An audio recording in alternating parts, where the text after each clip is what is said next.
Bienvenue à toi dans cet épisode Tribulation et Transcendance, épisode que je fais le mercredi en format court, max 20 minutes, où j'ai la thématique de base et je le fais un peu comme si c'était une conversation, comme si on était en train de boire un café ensemble. Alors, si tu es en train de t'installer, prends ton petit café, on va discuter et je vais répondre à cette question-là.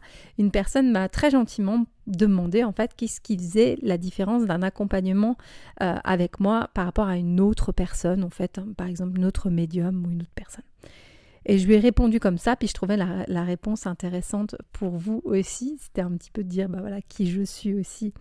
La première chose à dire, c'est déjà que moi, je ne suis pas mieux qu'une autre. C'est-à-dire que j'ai énormément, vraiment, puis j'ai à cœur, et j'espère que vous le voyez aussi dans les podcasts, de collaborer.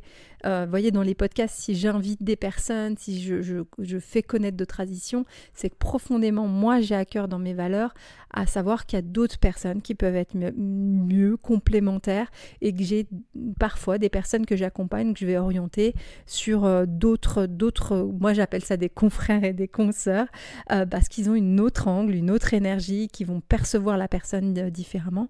Typiquement, je vous donne souvent l'exemple d'un homme qui a besoin de cheminer dans sa masculinité. Je vais l'envoyer chez un confrère homme, parce que je ne sais pas mon domaine de compétence. Enfin, c'est un homme qui va accompagner un homme. Il y a des choses comme ça où j'aurais grand plaisir à l'envoyer chez un autre confrère. Donc voilà, déjà c'est de reposer ce cadre-là. Donc moi je ne suis pas supérieure à d'autres. On a plein d'énergie, on vient chercher des qualités d'énergie différentes. Et qu'est-ce qui se passe du coup dans mon énergie à moi. Donc moi, vous savez que j'ai été initiée dans les traditions afro-brésiliennes du candomblé et j'ai tout aussi une part complémentaire d'initiation, notamment en Afrique, au Burkina. Et ça teinte déjà mes accompagnements. Mais un accompagnement chez moi, déjà, la première chose, c'est d'écouter. C'est d'écouter la personne qui vient me voir et je dois percevoir en elle une véritable envie de changer. Pourquoi ? Parce que bien souvent, des gens arrivent puis ils pensent que parce qu'on est dans le chamanisme, même si ce terme n'est pas tout à fait adapté, mais en tout cas qu'il y a comme ça des manipulations d'énergie, on peut demander et ne pas faire de chemin et puis attendre que les rituels se fassent et ne rien faire intérieurement. Un petit peu, voilà, demander de la magie sans rien bouger. Si je perçois ça chez la personne, on interrompt la séance, c'est-à-dire que je dois pouvoir savoir qu'on va collaborer ensemble, c'est-à-dire que la personne qui vient me voir doit pouvoir, moi c'est vraiment un pèlerin et je vais l'aider, vraiment ce pèlerin-là, je sais qu'à un moment il veut aller quelque part, il veut cheminer, il veut grandir, on va marcher un bout ensemble, mais je vais pas le porter, on va marcher côte à côte. Et j'ai besoin de savoir que c'est un pèlerin, il a pris sa paire de baskets et il y va, parce que je ne marcherai pas pour lui. Donc ça, c'est le premier point important. Donc je vais l'écouter, je vais percevoir ça. Et à partir de ce moment où je décèle que oui, la personne, même s'il y a des moments où ça va être dur, même s'il y a des moments où elle va râler, même s'il y a des moments de découragement, je sais qu'elle va y aller. Et là, on va commencer à marcher. Donc elle va me raconter son histoire. Et moi, je vais pouvoir commencer à me connecter à ces énergies et aux énergies autour d'elle.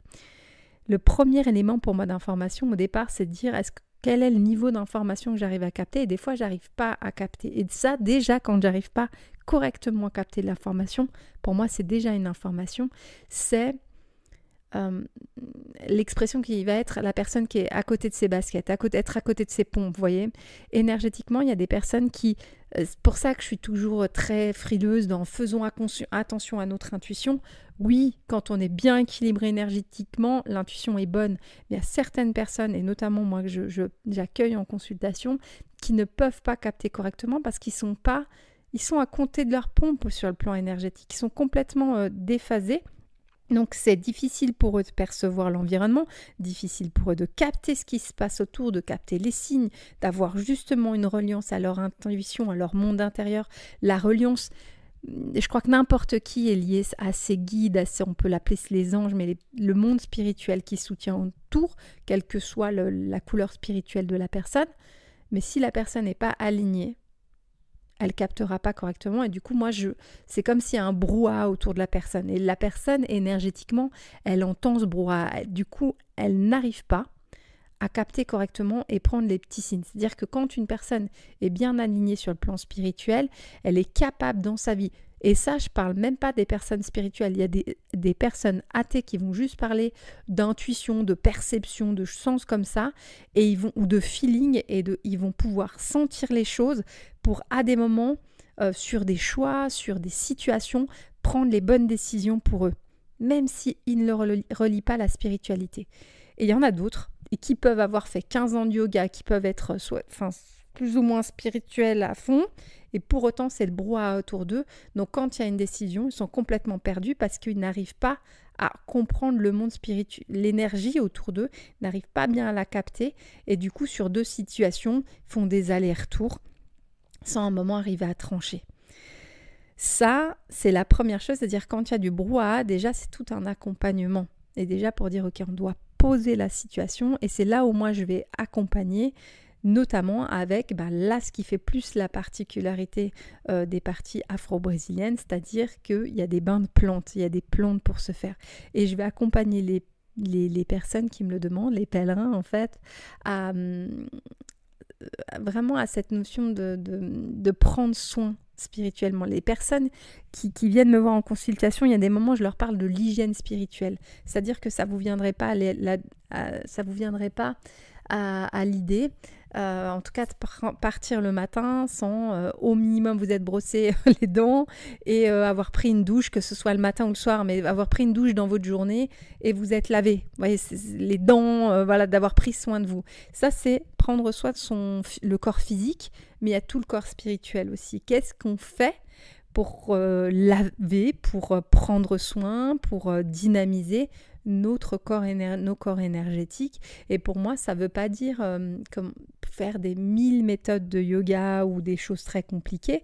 C'est au même titre qu'on prend sa douche, qu'on brosse les dents. Il y a des petits gestes à faire au quotidien pour prendre soin de son corps spirituel, donc de la partie qu'on est sur le plan plus vibratoire.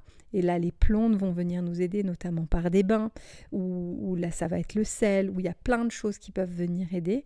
Mais il y a ce savoir-là en fonction de moi, ce que j'entends comme brouhaha. Et derrière, il y a le côté de prendre soin de notre habitat.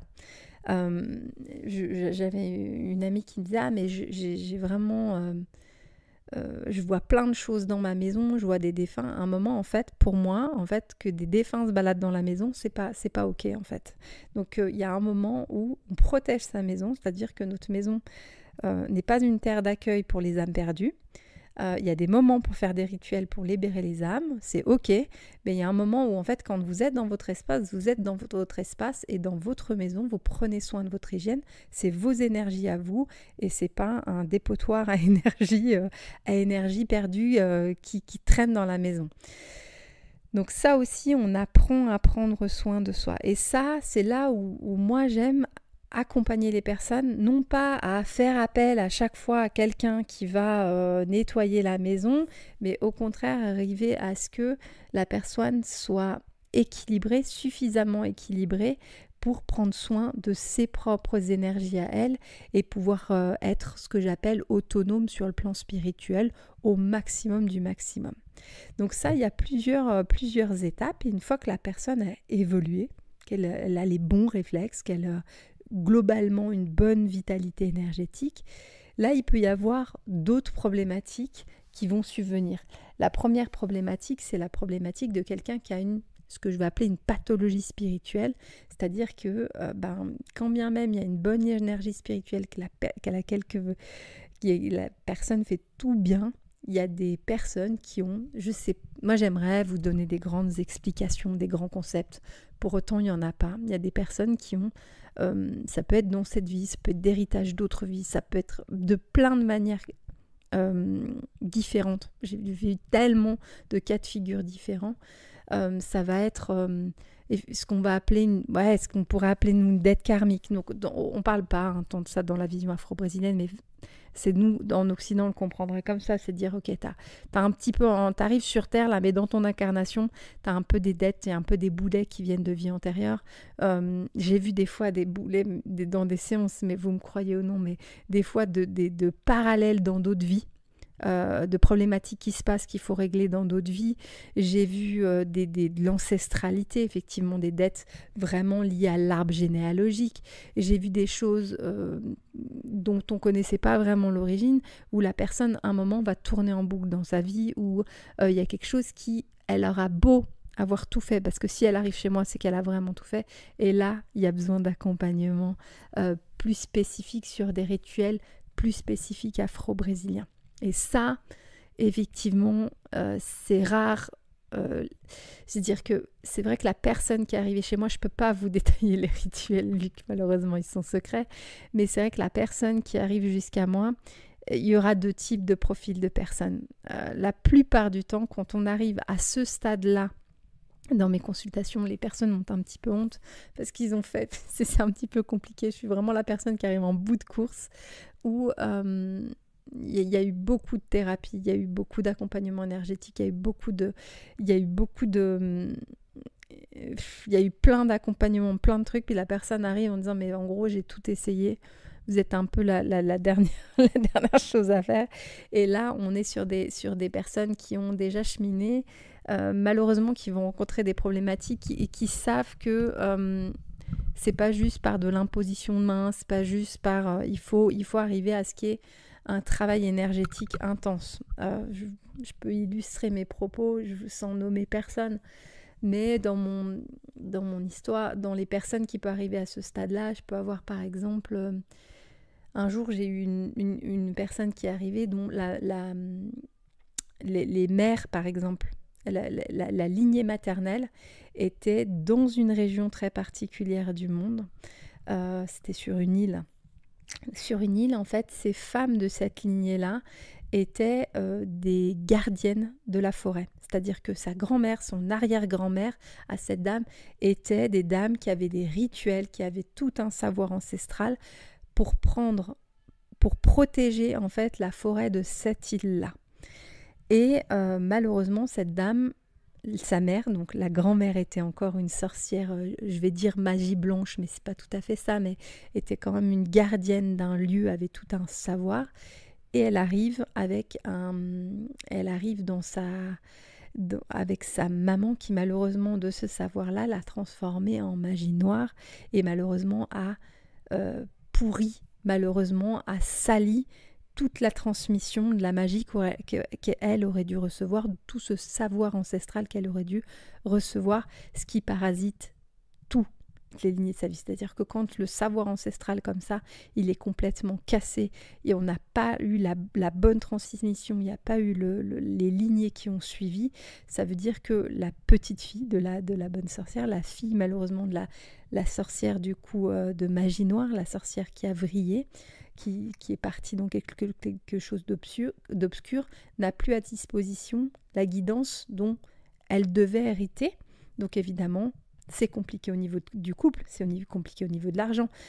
Évidemment, il y a des enfants qui ont des problèmes de santé, elle a des problèmes de santé, c'est-à-dire que là, on a tout qui est parasité en fait dans la vie de la personne. C'est comme si la transmission ne s'est pas faite. Et ça, c'est toujours compliqué pour les personnes d'arriver. Et c'est rare, malheureusement, parce que je dirais que c'est là où il faut aller voir un chaman, ou que ce soit moi ou quelqu'un d'autre dans ce type de personnes, mais dans ce type de cas, excusez-moi, parce que là, il y a besoin d'aller retisser des liens. Déjà, première chose, d'aller limiter le pouvoir de la maman. Donc, il faut énergétiquement, quand on est face à... Alors, je sais qu'il y a des gens qui vont dire, voilà, la magie obscure, ça marche pas. Je leur dis très bien, allez-y. Là, en fait, le problème, c'est que quand on est face à quelqu'un qui a vraiment encore... la maman était vivante, encore. Donc, quelqu'un d'actif, il faut avoir suffisamment d'énergie pour pouvoir contenir l'énergie de la maman et pouvoir retisser des liens en sautant une génération avec les générations futures, les générations passées, pour pouvoir que la fille puisse recevoir la bonne guidance, les enseignements par ses grands-mères et puisse reprendre son pouvoir. Ça, on est dans le travail, je dirais, chamanique de manière globale. Et ça, il faut une personne qui est initiée, qui a passé plusieurs années, parce que, évidemment, ça va toucher à plusieurs domaines, aussi bien du coup de contenir la magie négative que d'aller travailler sur l'ancestralité, pouvoir recréer le lien pour qu'évidemment la fille puisse recevoir les enseignements par ses arrière-grand-mères qui étaient dans les lignées protectrices, et que l'enseignement en plus, c'est très il faut ne pas être intrusif, c'est-à-dire que c'est pas dire ah tiens t'as des pouvoirs, viens faire chaman dans la tradition, c'est non, c'est d'arriver à être juste le lien pour que les traditions passent d'une lignée à une autre, sans pour être intrusif, c'est-à-dire que moi je n'y connaissais absolument rien dans la magie de cette île-là particulière, et d'absolument pas toucher à l'énergie de la jeune fille pour qu'elle puisse recevoir les enseignements de ses grands-mères à elle. Donc juste, il faut savoir connaître le juste dosage pour créer le lien, créer le pont, et qu'énergétiquement, la jeune fille, la jeune femme maintenant, puisse déjà stabiliser sa vie, déjà dans le matériel, reposer, avoir une vie de couple stable. Donc ça, c'est des mois d'accompagnement, hein. On repose les fondations de stabilité, d'être en sécurité, d'avoir une stabilité financière, pour qu'après, un jour, par les rêves, elle ait pu recréer le lien avec ses grands-mères, et elle a suivi après ses initiations par le monde du rêve, vous voyez. Donc c'est juste faire le pont sans être intrusif, parce qu'on ne doit rien imposer à la personne. Donc c'est ce type d'accompagnement-là. Je crois qu'au départ, je donne l'exemple de cette dame, il y a une part de honte, hein, d'aller venir faire des rituels, parce que il y a la honte de l'histoire. Il y a aussi le côté, je suis désolée, mais je crois qu'on garde quand même les séquelles des sorcières, et on les a brûlées, et peut-être parfois, moi, je me sens un peu plus sorcière que chamane, je dois le ressentir.